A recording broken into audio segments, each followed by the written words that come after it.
Hello everybody, welcome to this special screening of Amreeka. Big round of applause here for the wonderful filmmaker. This is Cherian Dabis. I have heard a bigger clap for you before, and it was at Cannes where you had a standing ovation and there was clapping and there was crying. The best part was when my mom hugged me so tight that she unclasped the back of my dress and it almost fell off. I don't remember seeing that bit. Okay, first of all, let you introduce your film. Amreeka is a film that is inspired by my family, semi-autobiographical. And the heart of the story is really about a Palestinian single mom who immigrates to the U.S. with her son, and it's really about their relationship.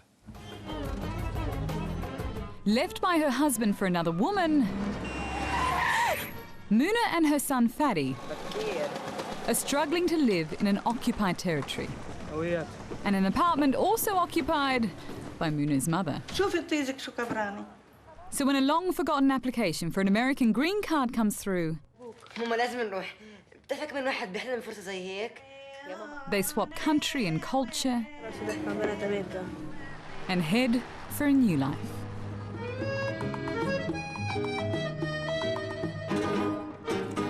Where are you from? Israel? No. It's the Palestinian territory. Your occupation? Yes. It is occupied for 40 years. Based on the life of Shireen's aunt, they joined family in the American Midwest. Her sister is played by Palestinian megastar Diane. It's one of the rare scripts that made me laugh at the reading. You have funny situations that make people laugh, but at the same time, there is a lot of hints underneath the laughter and underneath the humor that make you think. I came from Palestine. You know her? Who?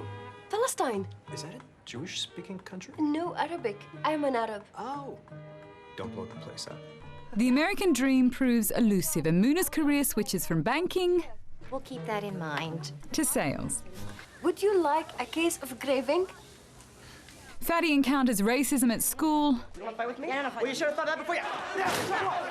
And with the invasion of Iraq, few will see an Arab doctor. مكسور علينا قسطين المورجج. At Cannes, Amreeka won critical acclaim for showing an immigrant story with subtlety and humour. You like to lose weight? Excuse me? You like me. We are fat in the middle. Now, you gave me a bit of a hint before that this was sort of based on your own true story. So your dad was a doctor, and he took you all out to Ohio, yeah? Yes. I grew up in a town of about 10,000 people. We felt very isolated there, and, you know, we were living in the diaspora, but there was really, you know, there weren't really two Arabs to rub together. You were 14, it's 1991. So tell us about the experiences that you had. You know, my father was a physician and he was somewhat of a town hero prior to 1991. But when the Gulf War hit, you know, suddenly we became the enemy overnight. And my father lost a lot of his patients, people who walked in and, you know, asked for their medical records and left because they didn't want to see an Arab doctor. We got death threats on a daily basis for a time. مين صدام؟ لك يا منى صدام حسين. مش فاهمة. إيش يعني؟ يعني راح يقتلوه وبعدين راح يقتلونا. And in fact, what happened in real life actually went so much further than what happens in the film.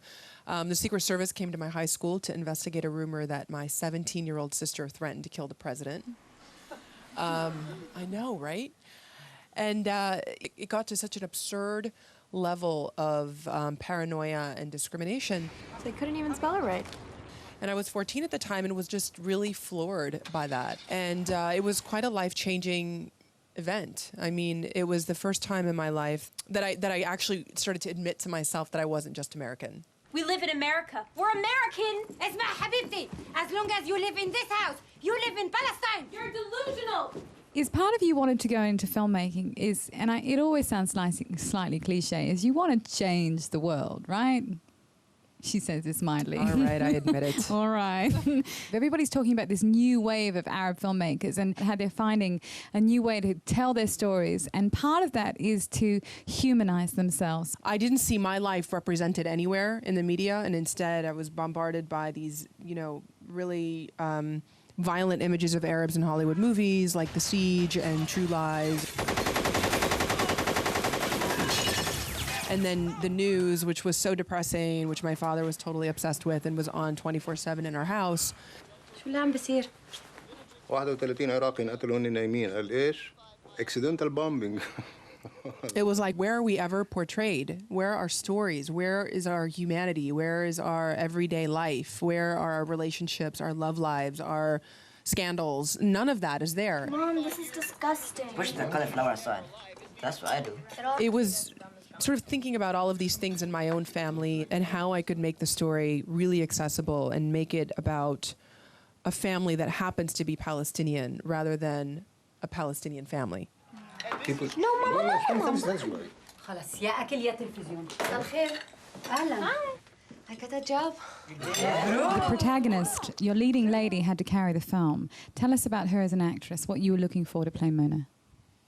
The thing with Nisreen, she came to a casting session in Haifa, and she walked in, she brought her 2 sons. They just had a way with her that was so at ease that made it feel like they were like her equal, and they're 7 and 9. We start the audition, and Nisreen reads the first scene, and she starts giggling afterwards. I mean, like, it's so childlike and just lovely, and of course I fell in love with her from that moment.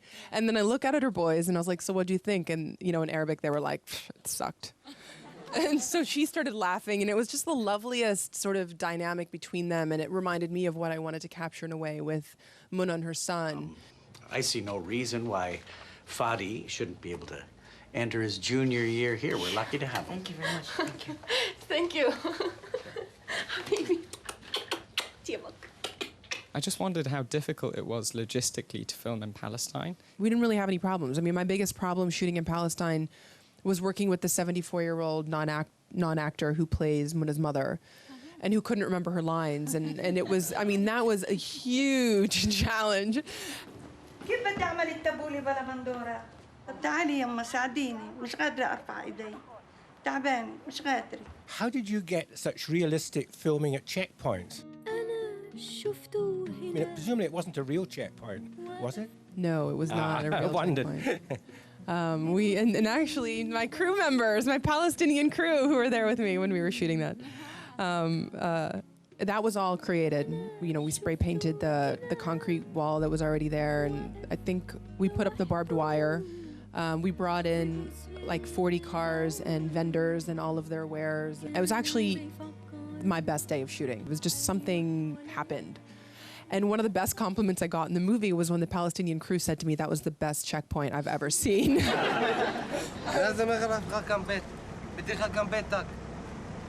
ليش بدك تيجي تزورنا؟ يلا اطلع. I mean, this film, I do feel like I'm there. Would you agree? You feel like you're very much part of this film. Yeah? I would have liked to be the leading lady, maybe, but no, I'm kidding. The next one. Next one. Can you look Arab? I can try.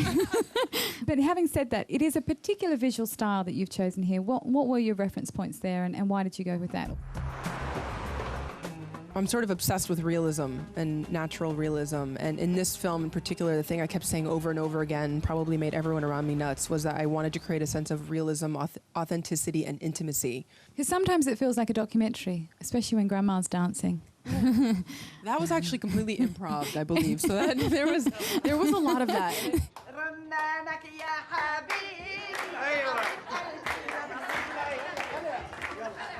I'm curious, do you think that the film would have had a bigger effect in a Bush administration? I sort of feel like the timing of the film has been perfect. And I feel like even racism towards Middle Eastern-looking people became somewhat institutionalized during that time with the Patriot Act and racial profiling and all these, you know, Guantanamo Bay. I think it took all of that for us to get, for the U.S. to get to where it's at now. America will not turn our backs on the legitimate Palestinian aspiration for dignity, opportunity, and a state of their own. We cannot underestimate the impact of that speech. Not only did it have on America, but certainly in the Arab world. It was extraordinary. And may God's peace be upon you. Thank you very much.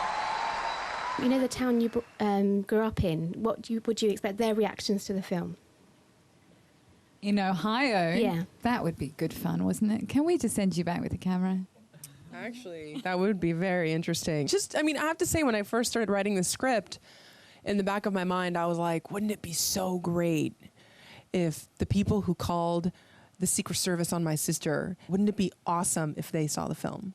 So this is basically your revenge fantasy. That's what we thought it was a feel-good film. It's a revenge fantasy. Well, it's quite a nice revenge fantasy. Is knock on someone's door and be like, "Will you please watch this movie?" I mean, that's really it. I'll provide you with popcorn and it's free. So, thank you so much for bringing Amreeka here. Could we please thank her for joining us?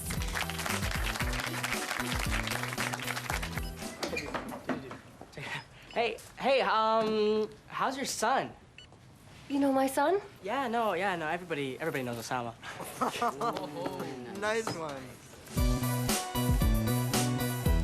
Well, that's it for this fabulous picture show. It was a pretty fabulous Q&A. It was pretty fabulous. But I forgot to ask a question. Who were you? And you don't tell me you're an amalgamation of many characters.